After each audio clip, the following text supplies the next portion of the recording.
And so I was screaming, Mom, help, I'm scared. I was running and I was yelling. I said, I want to get out. And I couldn't find her. I was empty alone. And then I'm just sitting in the pew. 5 minutes later, she's still at the statue. And I said, did you hear me screaming? She goes, I was praying this whole time and I heard no screams. That's the only thing I have.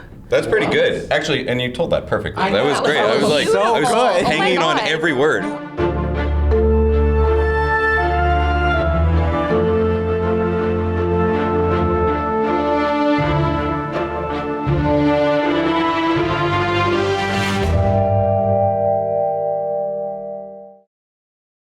Hey, Den of Geek fans, Aaron Sagers here, and we are filming during New York Comic Con, and I'm joined by the cast of School Spirits. And hey, big news, School Spirits is coming back early 2025. Woo! Congrats, guys. Woo, yes.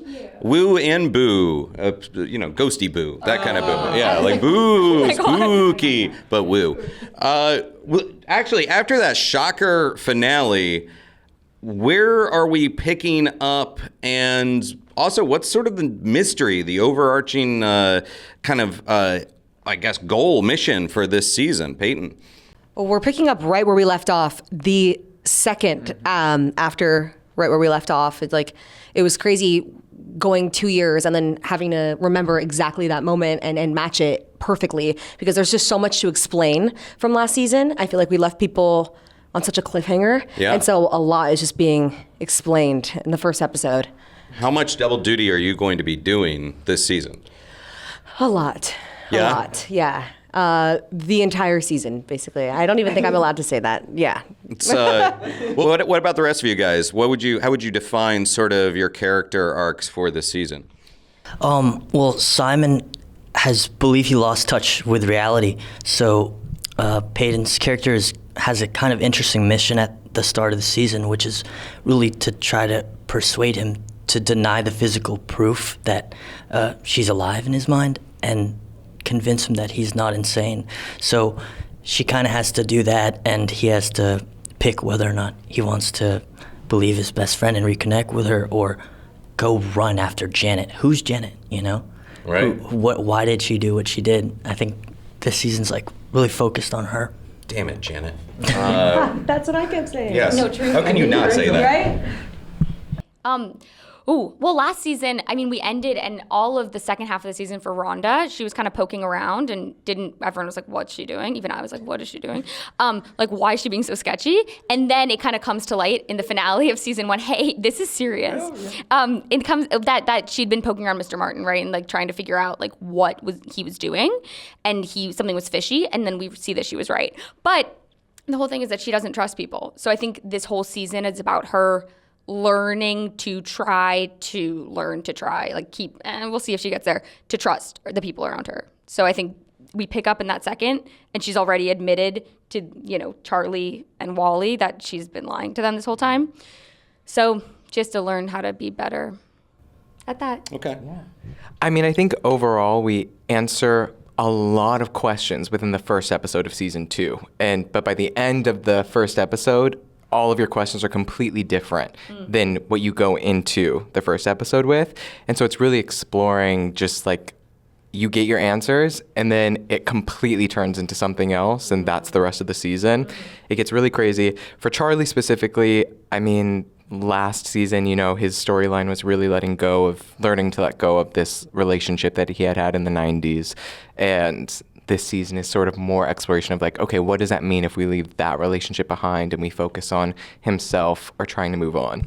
And I'm talking to the producers of School Spirits. Guys, thanks for joining me today. Thanks for having us, yeah. Okay, so you really blew it out of the water with this kind of shocker finale for season 1, and now it's like, okay, you got to do it again.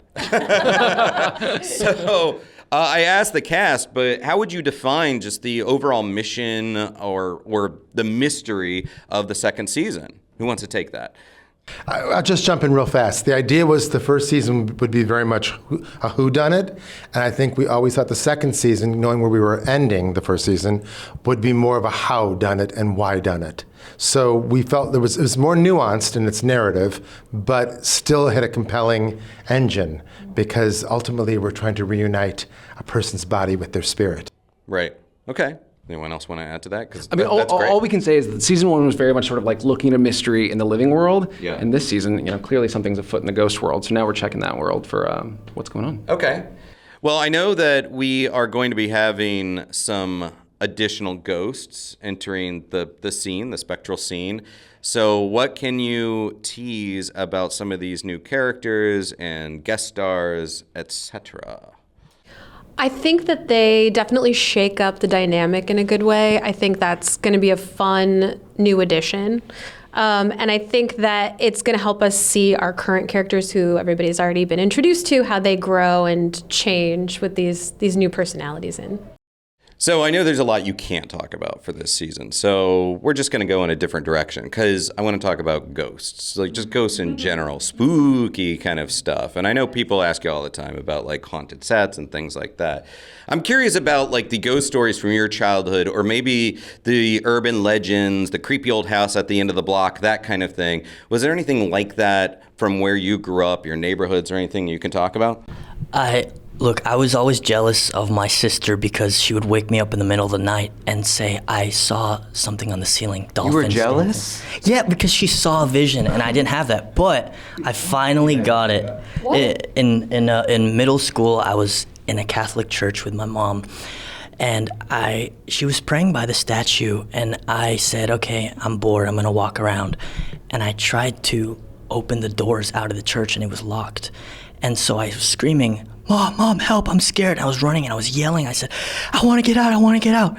And I couldn't find her. I was empty alone.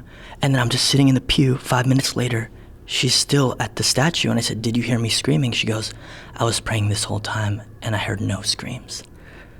That's the only thing I have. That's pretty good, actually, and you told that perfectly. That was great. I was like, so I was good. hanging on God. every word. I was literally like, I remember the church. It was in the Bay Area. It was like in San Bruno. And she did not hear me yelling. So I thought that was supernatural. But I haven't seen a ghost. I just experienced that. That's creepy. heard this story. I told us. See, we're covering new ground here. Okay, no pressure. You're up. How am I supposed to follow this I don't know. up? It's tough because that was well done. You have a good one with your house.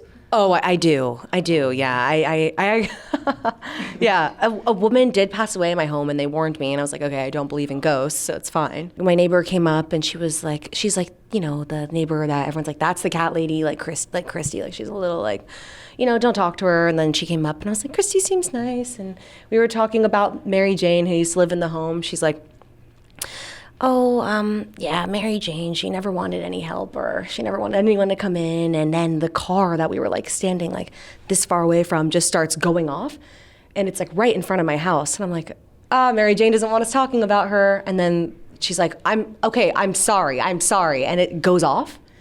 And then the back door would always be open. And even I had people stay at my house, and they're my parents' friends or older, and they're like, we locked the back door. We keep locking it. It keeps coming open, and just weird things. And then this woman moved into my place, and she's like, is the place haunted? And I didn't tell her because I don't believe in it. And she left a rose for her on the couch. Like Mary Jane left a rose for the new woman on the couch. I think she likes her better than me. Yeah. That is the story. Either you have a ghost or you have a stalker. Yeah. I felt like I had to up my storytelling skills because of you. I feel like this whole paranormal episode of The Bachelor, you get the rose or whatever. Yeah. So what about you guys?